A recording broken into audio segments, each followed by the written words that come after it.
Our first speaker, please can I ask Joyce Lucas to come to the microphone. You have 3 minutes when you start speaking. Joyce Lucas, the member of the public supporting the application.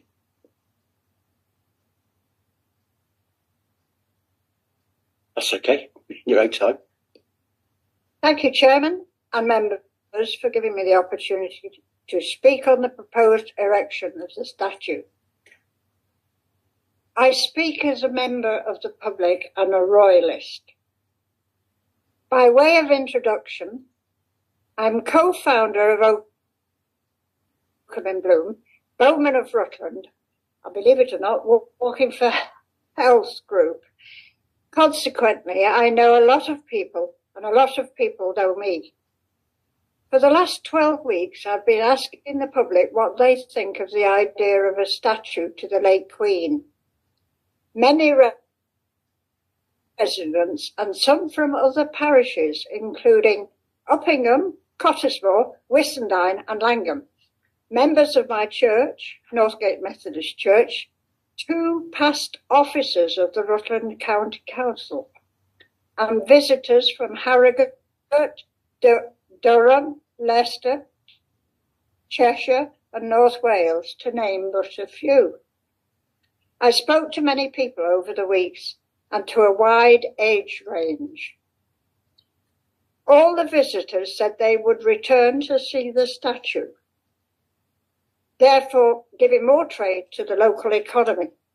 We also opened our garden to the public for the appeal. The site of the statue and the relocation of the peacock has, I understand, been agreed by Oakham in Bloom. I feel this is an ideal location, and I have been assured that limited pruning to the trees will be involved.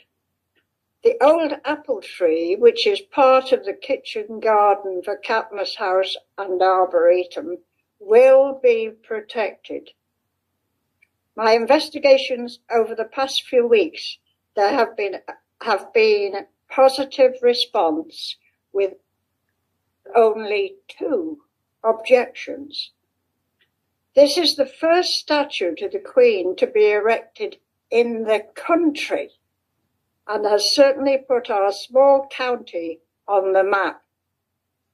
Articles have appeared in the national and international press, and I have been contacted by a prestigious English magazine which published quarterly, so I passed on the contact details to them. It will be a fitting tribute to our late monarch, Queen Elizabeth II, and we should be proud that the money has been raised by public subscription, yet another indication of the love and respect of our beloved late Queen. Therefore, I and many, many others totally agree that this project should proceed. Thank you, Chairman, for giving me this opportunity. Thank you. Any questions from the panel? No, thank you. Thank you. Can I ask our next speaker, Rosemarie Whittaker, member of the public opposing the application, to come to the microphone? You'll have 3 minutes from when you start speaking.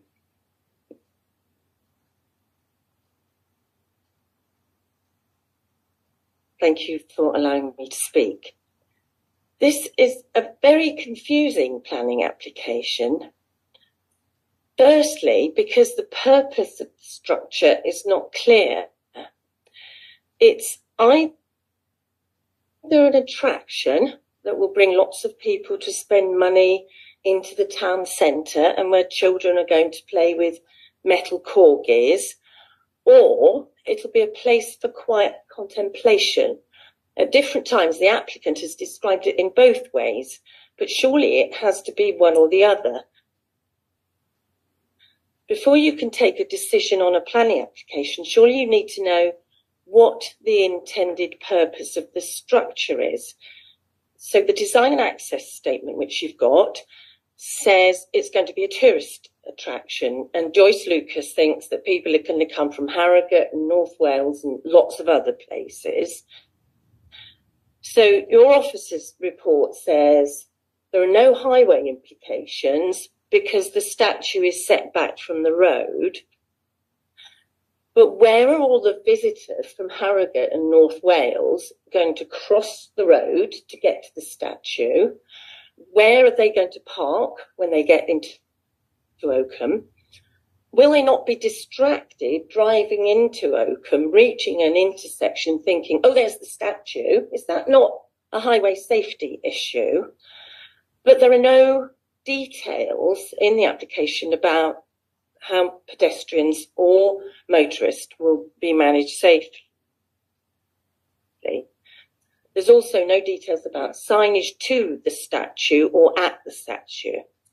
It's also very confusing because we don't know who will own and maintain it. We know who's applying for planning permission, but we don't. Who will look after the statue after the Lord Lieutenant is no longer in post? The County Council has said it won't maintain it. The Town Council has said it won't maintain it. Is the Lord Lieutenant able to pass this obligation on with no funds to the next post holder? I wonder if there should be a condition that talks about how this will be looked at in perpetuity.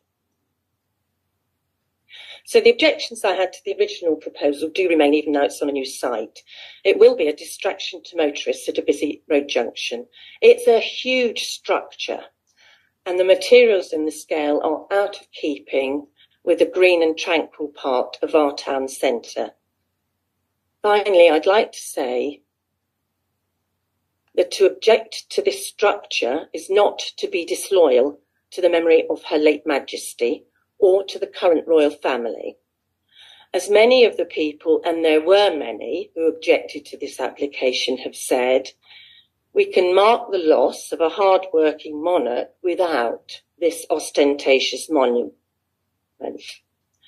The statue is out of place in a cost of living crisis. So I can ask you to conclude, and out of place in our lovely town. Thank you very much. Panel, any questions? Councillor Brown. Thank you, Mr. Whittaker. Obviously, the decisions we make are based on evidence. Have you got any evidence of statues causing highways issues elsewhere? Well, that's an interesting way. Is that what you do when you're considering an application for 60 houses? Excuse me, I'm asking the questions, not you. I'm not a highways engineer. I'm a member of the public. I certainly would rely on the highways engineer to advise you on that. Once the highways engineer has heard from the applicant about how many visitors will be visiting this tourist attraction, how they will arrive and how they will behave when they get there. So I'm a bit confused. Was that a yes or a no? I don't have any evidence, right. As you certainly wouldn't expect me to. Panel, any further questions? In that case, thank you. I will ask our next speaker, Lord Lieutenant.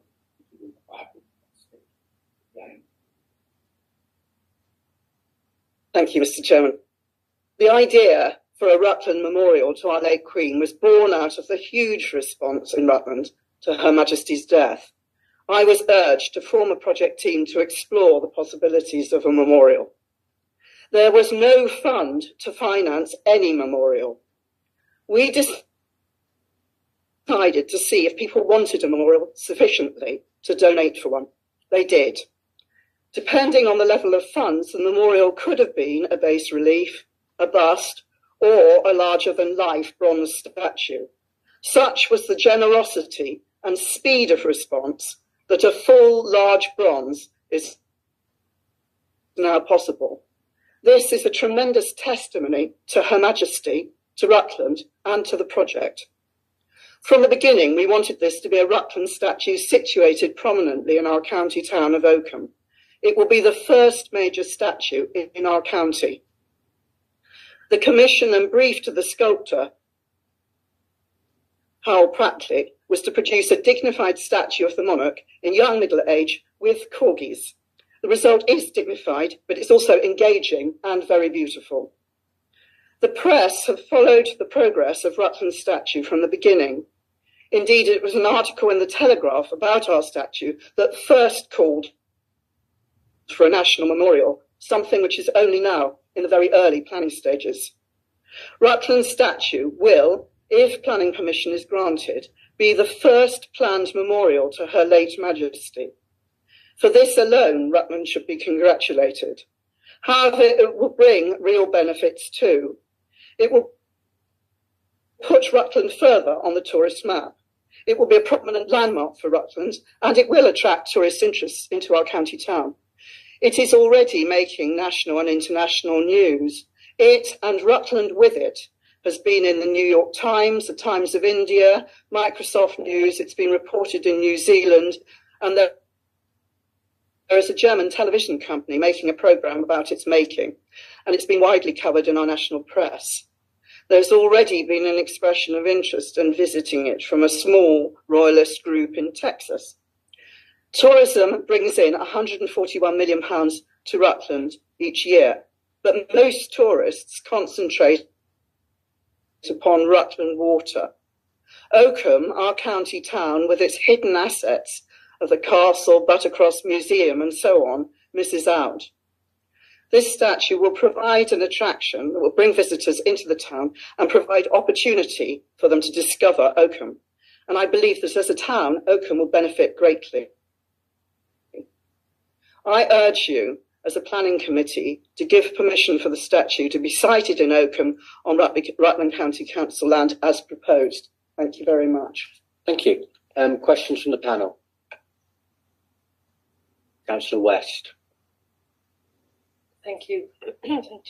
Risk of having my head bitten off. I noticed you've had an enormous response to your appeal for funds, which is wonderful. In light of the fact that no one else wishes to maintain this statue, are there any funds set aside for future maintenance of? I think that the maintenance issue has been a real red herring. The reason that bronze statues are the classic material to make statues out of is because they don't need any maintenance. And I was actually in touch with the sculptor who did the Princess Diana statue at Kensington Palace to ask about this, and my sculptor put me in touch with various people. And the sculptor who the Princess Diana statue said he has never maintained or done anything to any of his in over 20 years. It just doesn't happen. And you know, they are very tough. If you remember, in Bristol, there was that statue that was pulled down, the Colston statue was pulled down and chucked into the water. And about 3 or 4 months later, they hoiked it out more or less unscathed, and it's now somewhere else. So, you know, they are very tough bronze statues, and they are supposed to gain patina. Yeah. Thank you. Thank you. I'm aware of that. I just wanted to bring it over. Thank you. Yes. Yeah. Thank you. Councillor Brown. Just following on from that, will there be any insurance taken out in case a truck runs into it or something? Or Yes, I'm in discussions about that, but it can all be sorted very easily. Thank you, Councillor Brown. Any further questions? In that case, thank you, Lord. Thank you very much. I will open it up to the panel, but can I just be very clear that we should stick to material considerations on this matter, and areas such as publicity, funding, etc., are not a material planning condition. So let's please keep our deliberations on the matter in hand. Thank you. We also have the ward member, Councillor Payne. Would you like to open deliberations? Yes, I'll open deliberations. I'll say, first of all, as a lifelong Republican, I've got no personal axe to grind on this particular statue. I think a lot of sensible compromises have been made. I think the location that's proposed for it is an excellent location. I think that it will actually be a very nice location in terms of people can sit around it. It'll have quite a contemplative area to it as well, and I think it will enhance the town. I think it probably will be an asset to the town, and I have no objections to it at all. Thank you, Councillor Payne. Panel, other questions, please. Councillor Brown. Well, Well, I think this will be a great addition to Rutland landscape and provide a wonderful tribute to the late Queen, and I can see no material reasons not to grant this permission, so I would be supporting the proposal. Any other questions from the panel? If that is the case, we now move for the recommendation to approve. Please can I have a proposer? Councillor Brown, Councillor Wilby, I saw you second. Are you happy to second? Thank you. All those in favour? 11, Chair. Thank you. Those against? And abstentions? 1 abstention. That's correct, Chair. Thank you. We then move on to the final applications for the night, 2023-0724.